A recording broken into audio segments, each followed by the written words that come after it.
Hello, everyone, and thank you for joining us on this edition of Wine, Women, and Words. And joining us today is our special guest, Gareth Brown, and we're here to talk about his book, The Book of Doors. Thank you so much for being here with us today. Oh, delighted to be here. So, for those who are not familiar with the book, could you give us a little synopsis? Sure. Yeah. So, The Book of Doors is a story about a woman called Cassie Andrews, who's living a quiet life in New York City, working as a bookseller. And then one winter snowy evening, she comes into possession of an unusual book. And what she discovers quickly is that if she holds the book and imagines a door any in the world, she can turn any door into that other door. So she can essentially teleport herself by walking through a doorway anywhere that she wants to be. So we then follow Cassie and her best friend Izzy as they're experimenting with what the book can do and having a great time, as you can imagine, until they discover they are being followed. And what they work out is they've fallen into a sort of secret hidden world of money, power, and magic because the book that Cassie has, the Book of Doors, is not the only magical book out there. There are other books, powerful books, and there are people who would do anything to possess them, particularly a book as special as the Book of Doors. So it ends up with Cassie, I suppose, having to learn how to fight for herself, how to fight for her friends, and ultimately fight for humanity. It's such a fun book. I've been enjoying reading it, and I've been finding myself getting more into fantasy lately than normal. Yeah. I kind of feel like, at least for me, I write in historical fiction. Mm. So you kind of get caught up in these genres that you're reading, and then you finally take a break and go into the other genre that you're not writing in. And I'm like, Yeah. oh, I really do love fantasy again.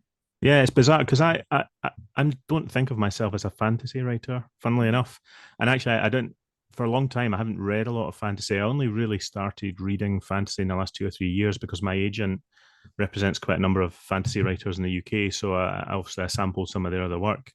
But the book I wrote before this, in fact, the two books I wrote before this for my agent weren't fantasy at all.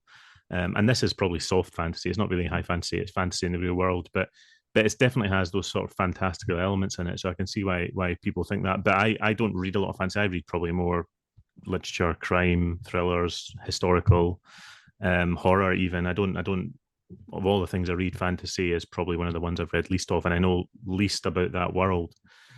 So it's interesting that the book has ended up having that sort of touch of fantasy in it. Yeah, and sometimes I feel like the genre separation Mm. does more harm than good for the It's book. artificial. It's, people, I understand why, marketing needs to put things in boxes so people can have a quick understanding of what something is if you're in a shop and you just want to know, is it this type of book? But it's an artificial thing. Most books don't fit nicely into boxes, and some books don't fit into any one box at all. So, but I understand it helps sell the book. But it doesn't, certainly the Book of Doors, I think it's not overtly fantasy. It's got a bit of horror in it. I think it's written to sort of be a bit of thriller sort of sensibility about it. Um, so it sort of touches a number of things, and I certainly don't put it in. And I don't mean this as a criticism because I love fantasy, but I don't put it in a fantasy box. I don't put it in a thriller box. It's a bit like my reading. I try and read broadly, so it's got bits of everything in it. Yeah, and I do see that in the book as well. And the tension, building of the tension. Mm, That's been one of the things that I've been focusing on asking lots of different authors about is how do you put the tension into the story? Because when where I'm at, because I have a point, and the listeners know this, I don't read the book the whole way through mm, because I'm notorious of accidentally giving away spoilers. right, got you. So we're not giving away any spoilers in this Mhm. podcast, but I've gotten I think just past the point where we've met the bad guys or the people who seem like they're going to be the bad guys and building up that tension like that they're being chased. Um how were you able to work that within the story itself? So I suppose for me, so I love thrillers that make it difficult to put them down. I love feeling that I can't step away from the book and I want to know what happens next. So some of that I suppose is instinctive and it comes from reading lots of those books. But I think consciously what I was doing is it's always that tension and release. You have a bit of tension, you have something unresolved and you want to know the resolution to it. So sometimes that's about just laying unanswered questions early on in the story that you know you're not going to answer for some time, but they're always there at the back of somebody's mind. And particularly in this book, which hopefully you'll see if you read more of it, there's things that are seeded very earlier on that are not answered until right to the very end. And I enjoy that when I read that myself, where something you read it and it doesn't make complete sense until three-quarters of the book later, and you go and you have that sort of moment of relief and release as, oh, I understand it now. And in fact, I've had some readers thinking that they've missed something until they get to the very end and they see that something's explained that they haven't missed. So that tension that trying to keep people reading, it's about that. It's about having a question asked that people want to know the answer to, whether that's in a chapter itself and you get them to the end of the chapter, or at the end of the chapter. And the sort of the hackneyed way that thrillers do it is they end a chapter on a sort of cliffhanger. That's quite a sort of an easy, clumsy way to do it. Something that awful's just happened and you've got to turn on the next page and read. And I try and avoid doing that, although sometimes you do fall into that trap. But that's a question as well as, well, what happens next? And you can do that on sort of over the length of the book, what's going to happen next, or what's this unresolved thing that I need to find out what happened, or you can have it chapter to chapter, or even sometimes paragraph to paragraph. And particularly the first, I always think the first line, the first paragraph, the first chapter of a book is probably the most important thing you write, particularly if you're going on submission or you're trying to get an agent, because you need to make it hard for people to not read the book. You need to make it hard for them to put it down. So your first line, your first paragraph, it's got to be gripping, or at least it's got to have something in it that makes the person want to keep reading it. So right from the start, I'm trying to make it hard for people to turn away. And actually, you've got to be, it's not about having lots of action in the first paragraph necessarily, it's just making it interesting, posing a question. So I think the very first line of this book, it just talks about a man who's reading a book, but in that first sentence, it says just shortly before he died. So immediately, something's going to happen soon. And you're asking a question, well, how's he going to die? He's just in a bookshop reading a book. So having that sort of point of interest at the very start of the book, I think, immediately grabs people and keeps them going. And trying to do that all the way through, I think, is what hopefully keeps people reading and keeps people turning the pages. Mm. I love that. And yeah, being that first line, those first lines of books. I know there's some people on social media that when they're sharing the books, they'll just share the first line. And Yeah, it's so like yeah, yeah, that's what yeah. gets It's a them great going. device. It's a great way to get people interested in a book. Yes, yes, and it's so very important. And I love the concept of being able to open a door and Mm, just walk through and be anywhere in the world that you want to be. yeah, And I yeah, feel like books have a tendency to be that way as well. yeah, yeah. I mean, the book. I suppose a book is figuratively a doorway into another world, isn't it? And I actually had this idea for a book of doors for a long time, and funnily what we were saying earlier, because I always imagined it as a fantasy device, something a wizard would have with dragons and this magical book. And in my original concept, it like had a picture of every door in this fantasy world, and you would point to the door, and that's the door you'd want to go to. And obviously that doesn't work. But because I didn't read a lot of fantasy and I didn't write fantasy, and I never did anything with it. But it was during COVID when I was stuck in this room working all day and then writing, and I just had this daydream, well, if I could open my door and go on holiday somewhere and just escape. And that device I had that had been sitting there sort of popped into my mind, and I thought, well, what if I did put that in a contemporary real world setting? How would it work? And that was the starting point. It was a COVID led need to escape, recycling an old idea I had that I'd never done anything with, and the book just sort of wrote itself. It was like a springboard. Sometimes, I mean, I'm sure you'll know this. Sometimes when you're writing a book, you're just holding on to the reins as it's running away from you, and it all comes nicely and easily. And then sometimes you're just dragging yourself through the mud trying to write something. But this was one of the better ones where it wrote itself. And once you had that initial germ of idea, it just kind of launched me, and I just went with it. And it was about 3.5 months. I wrote the first, well, most of it, 3.5 months, and I did another edit for about half a month or a month. So it wrote very quickly, because I think it was such a good idea, and it was. I just went with it. I just ran with it, and it took me lots of places that were fun and enjoyable.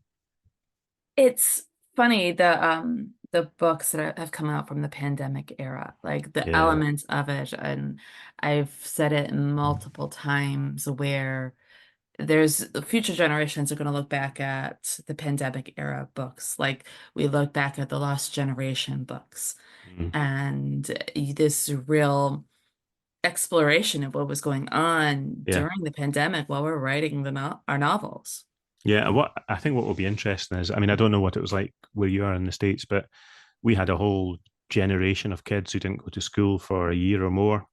I'll be interested to see what happens when those kids are getting in, and they might be there now, but getting to the age of being creative, being writers. Will you be able to detect the DNA of their experience and the stories they're telling in 5 or 10 years? That'll be interesting to see. But yeah, there's lots. I'm sure there's lots of first-time novelists who've come out as a result of the pandemic. I wasn't a first-time novelist. I'd written a lot unpublished, but the pandemic, because I was locked in my house, gave me the time to write this specific book. So if not for the pandemic, maybe I wouldn't have been published or published now. So there's definitely, I suspect, a lot of untapped creativity that found a way out during the COVID, out of necessity or out of opportunity. Yeah, my first book came out during the pandemic. So How was that? Was that a good time to come out? no, it Oh, was a yeah. terrible time to come out. I was a debut, all the dreams about Mm, being debut and had all the events, and then slowly one by one they all started hmm. canceling. Yeah. And it wasn't even like right after the pandemic, it was like in late summer of Hmm. 2020. And it was just kind of like I just had this moment of oh shit. Yeah. And then my other book, the one that's picture behind me, Internet Sister, I wrote that during the pandemic. Hmm. And so I'm another one of those Hmm. pandemic creatives of what happened while it was going on and how much that even though it was historical, how much that influenced the story in and of itself. So do you think the pandemic is sort of written through that? Is it a subtext in the book or has it influenced the book? It did influence the book because I was dealing with smallpox Ah, and yeah. the history of vaccines. And Interesting. so getting into that, and I had a really close friend going through cancer at the time, and Mm, because of the pandemic, they had to be extra careful. So I couldn't be there, I couldn't see her. And so these two sisters, one was in Italy, the other one was in France, and they were separated by war and country. And so that those feelings were mm, explored within that. yeah. So there's so much of what was going on in 2020 that was just put into that book. Yeah. Yeah, I can imagine. Yeah, it was a strange time, amazing timing. Like one of those, I hope we never see something like that again, but one of those, it's a bit like I used to work in public health. I used to deal with infectious disease, and people would always talk about the Spanish flu as one of these once in 100 years type events. And I suppose COVID was hopefully was our once in 100 year sort of event. But just like we're talking about creativity and the effect that'll have on people, that impact on society, economy, health, there'll be ripples of that for decades to come, that sort of 3 or 4 year period. There'll be research papers still being written about it in 20 years, I'm sure 50 years, about the impact of that 2 or 3 year period on global society, local society. So it's a fascinating time. But yeah, well, I'm pleased that you were inspired in some way by those awful events that were going on. Thank you. Yeah, and I'm pleased that you were inspired in some way too with being able to just have an escape because I know so many of us were just wanting to just go on a holiday. Yeah. Oh, absolutely. I mean, the first part of the Book of Doors is Cassie exploring what the book can do.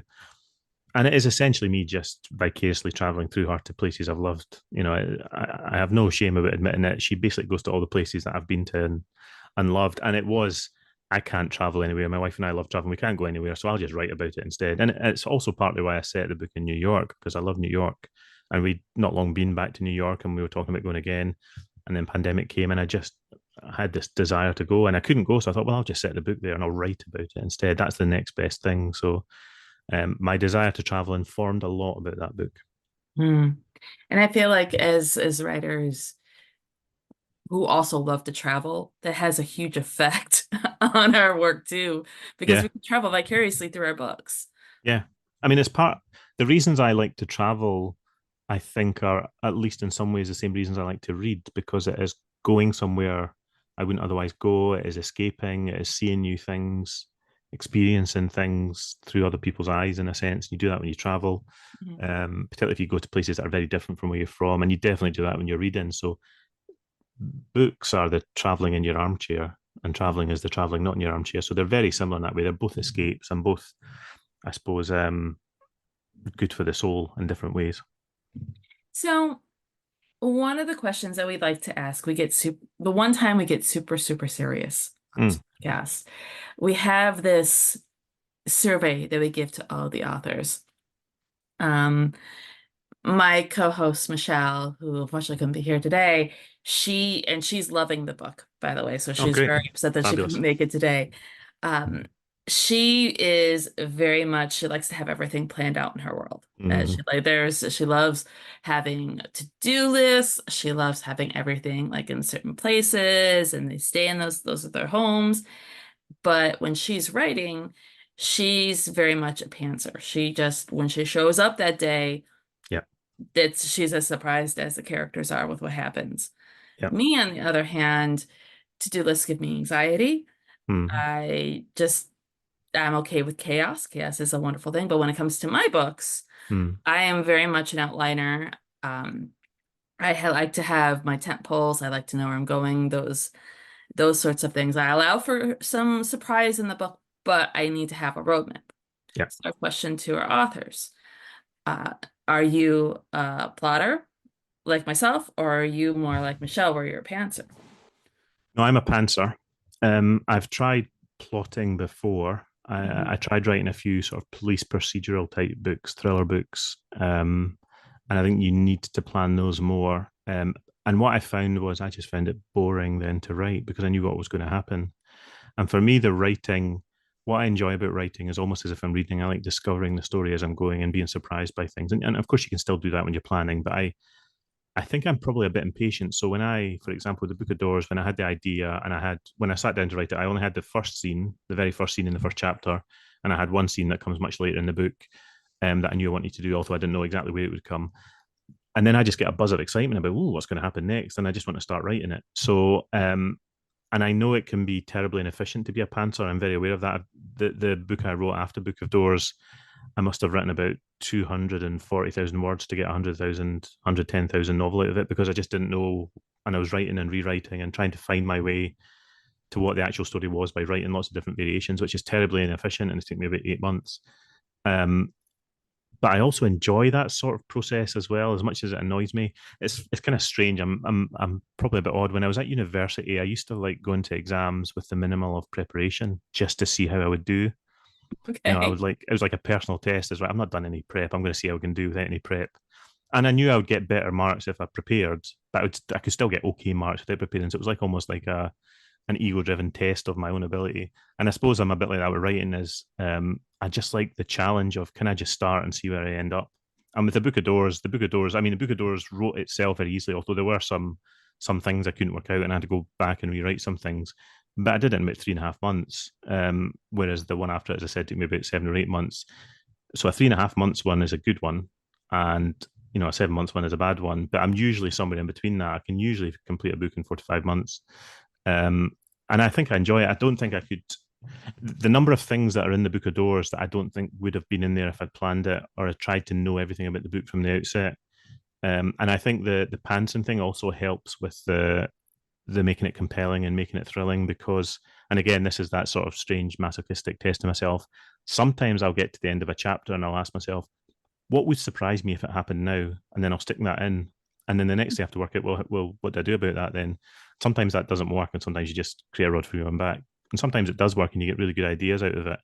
And there's one specific example which you probably won't have reached in the book, which I won't mention because it's spoiler, where an important character dies in this book, and I didn't know that was going to happen until I got to that chapter. And actually, as a result of that, a number of other really important things happen later in the book. So maybe if I'd planned it out, it would have come to that as well. But I think I work better with the sort of organic discovering it as I go, even when that's harder and it's much less enjoyable for me. But it works, and it worked really well for Book of Doors, despite bumps along the way. It wrote really quickly, and I think the final product, which people seem to like, is a test to the fact that pantsing sometimes works, even if it's and the other thing I would say is sorry to go on a bit about this, but even when I'm pantsing, it's not that you're not planning. I'm planning furiously in my head usually. I'm usually 3 or 4 chapters ahead.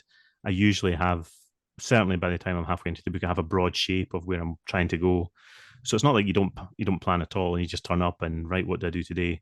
It's just I don't plan it. I don't plan the whole book ahead before I start writing. I kind of do it simultaneously with typing as I go. Yeah, I love it. And I think the thing I love the most about asking this question to authors is that we learn that there is no one way to write a book. No, I agree. Yeah, you see so many people that are out there that are just like, okay, this is how you write a book. This is what you're supposed to do. Yeah. the advice. I mean, there's a whole industry out there about how to be a best-selling author. Mhm. Character arcs and show don't tell, and all of these bits of advice are based on sensible things, but they're oversimplified and they remove all nuance. And I can point to very famous books where there is no character arc in the main character. Like most of Lee Child's book has the same character doing exactly the same thing and not changing in any way. And that's not what drives the plot. That's not what makes people buy it. Same like the Ian Fleming James Bond books from 50 years ago. That character doesn't change meaningfully over the course of those books. There's no character arc really, but they are successful books. So there is not one way to write a book. There's not one way. The best thing is that you can be true to yourself. You can write something that you enjoy and you enjoy talking about it and thinking about it. And you just work hard at being the best you can. The thing I think the best bit of advice that is true is don't give up. Read and write as much as you can and persevere.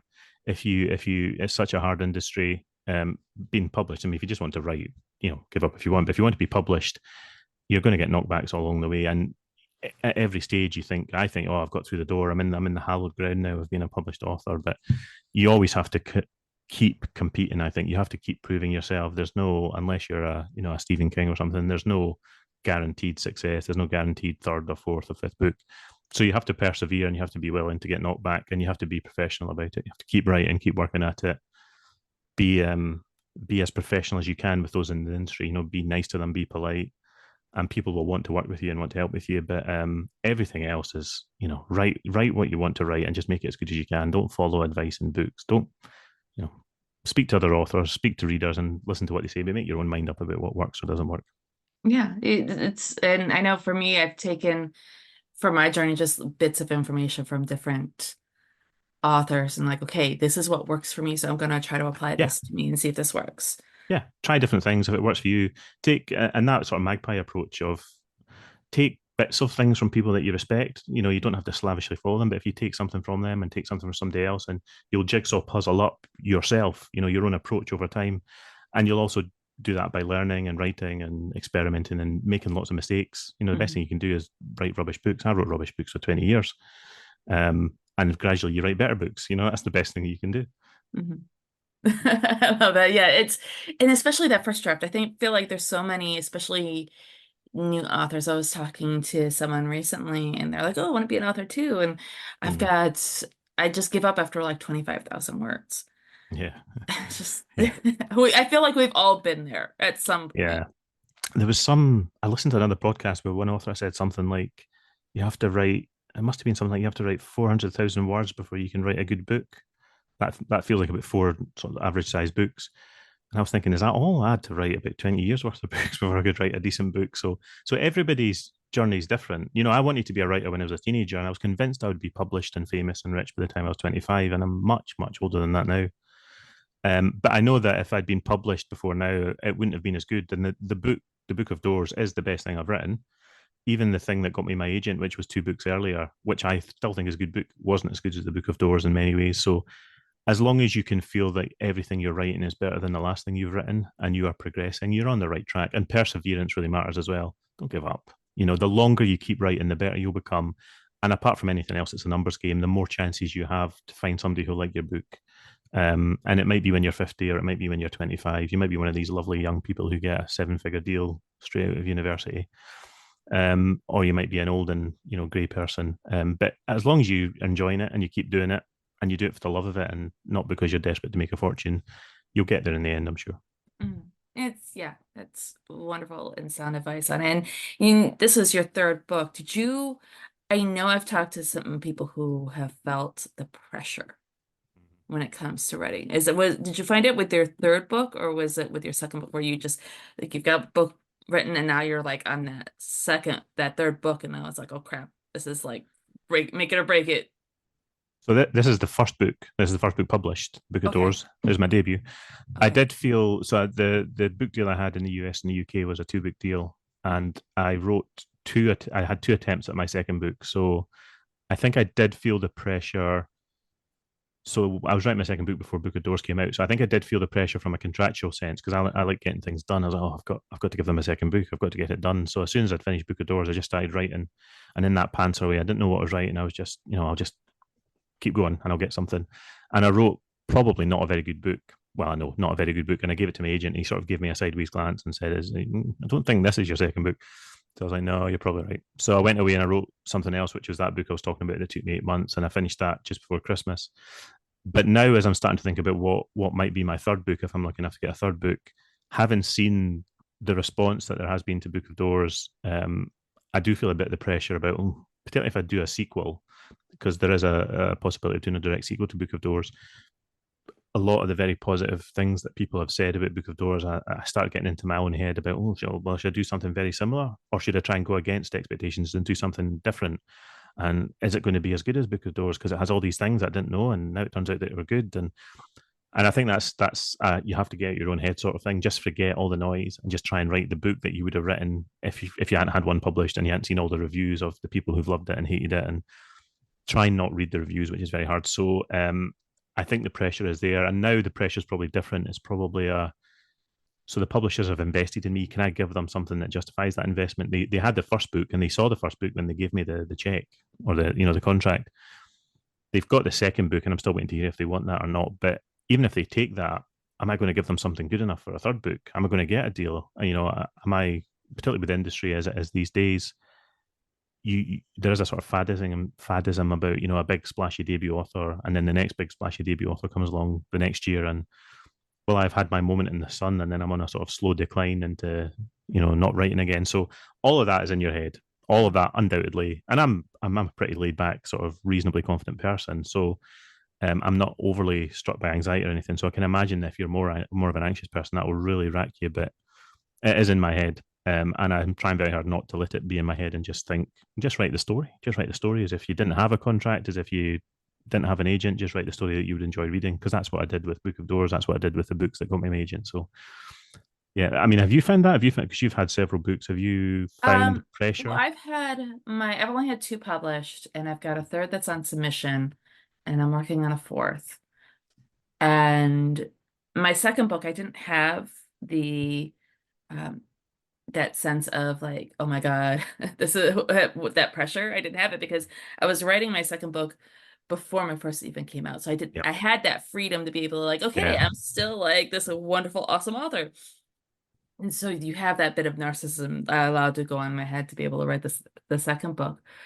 But my third book that's currently out in submission, it's been out in submission for a while, has mm, been, which is a whole other yeah. I beast know. Yeah, to deal with. yeah, And I feel like I'm just it's part of the training. Like, okay, I'm just going through the fires. This is what it takes to be an author, is dealing with yep, the submission process. And and so when I was writing that, that's where I felt like the pressure, because I had these two books out there that I was also pushing, that I was mm, also trying to get out there and promote, and dealing with the pandemic, dealing yeah, with all sorts of other things, and write this book, knowing that there's this pressure behind the scenes. And it's something I feel like, to make it in the industry, it's like you said, you've got to just put it all aside, just write the best book that you can. yeah, And I feel like when it comes to authors getting competitive with mm-hmm. it's we're not in a race with other authors No, when it comes down to it. It's really, when it boils down to, we are in a race within ourselves, with our own brain. We yep. have to fight that. A comparison is the worst thing.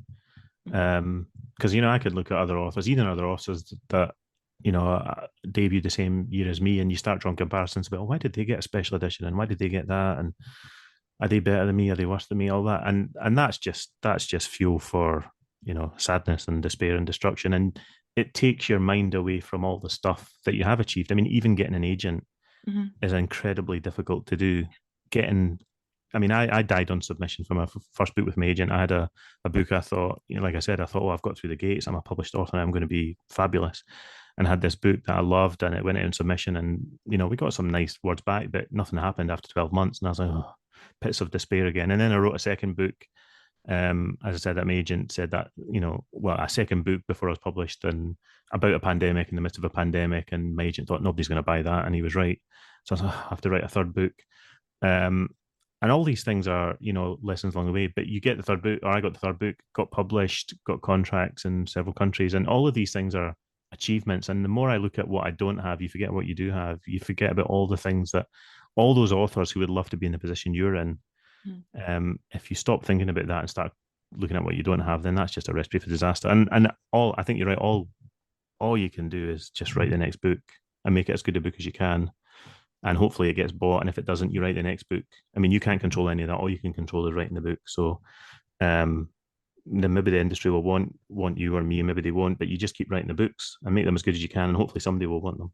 Yeah, just it's you gotta take that Dory mentality. You just gotta keep swimming, just gotta keep Yeah, riding. absolutely. Yeah. And I can't believe it, we're almost at our half hour. So our final question that we have decided that we really love asking so that we can add to our endless to be read lists. What are you reading right now?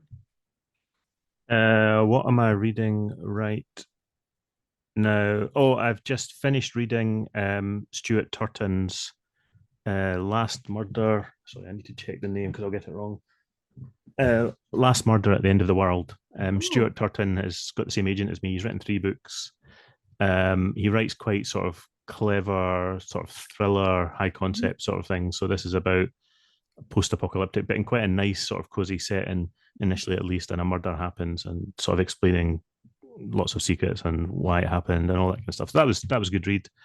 I haven't started reading my next book yet. I'm about to go on holiday, so I'm saving up books for when I go on holiday. But that was a good book, the Stuart Turton book. The other book that I read recently, which was very good, which I don't stop talking about, is The Book Eaters by Sunny Dean, Yes. which is very good. So again, Sunny's now with my agent as well. And I had a chance to meet Sunny recently because she was kind enough to come and do my book launch. So I read the book because she was coming because I thought I'd better do my homework, and I'd heard great things about it. But it's a fabulous book. It's really good. Mhm. All the playing she does with fairy tales, and there's it's quite grim, and I like horror stories, but the gender politics in it as well. It's really good book. Yeah, we had her on the podcast. Oh yeah, that's right. Of course, Yeah. yes, that's right. Yeah. I'd listened to that one. That was one of the ones I listened to. Yeah, Yeah, I love that book. There's some books that just stick with you, yeah, and that's one of the books that still sticks with me. yeah. It has something about it. It's one of those books that, like you say, it'll stick with you. You'll remember it, and you'll remember moments from it, or remember ideas in it, and it's definitely one of those books. Mhm. Well, thank you so much for joining us. It was My so pleasure. lovely to have you. For those of you who are listening, please be sure to pick up your copy of The Book of Doors. We'll have a link in our show notes to our bookshop. Remember, bookshop.org supports this podcast. It supports all the wonderful authors who take their time out to visit us. And it's most importantly, it supports all the independent bookstores out there. And Gareth, thank you so much for joining us. It was such a pleasure. My pleasure. Loved the conversation. Yes, it was wonderful. We'll have to have you back again. Anytime. Yes.